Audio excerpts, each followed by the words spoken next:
Can dental problems cause snoring? Dental problems can absolutely be related to snoring. Snoring itself can be related to sleep apnea. Really, that can be the underlying condition overall. So some dental problems like excess bone on the lower jaws can basically push back the tongue. Sometimes things like people who clench or grind, they also snore, and the root cause is sleep apnea.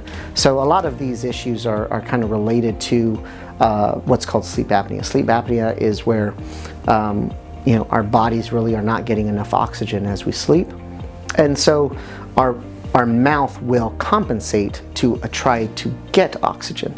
So when we're asleep, our jaws will push forward, our teeth will clench, our tongue will push the teeth out of the way, and you'll get teeth flaring sometimes. There's any number of problems that are related to snoring, sleep apnea, and those things.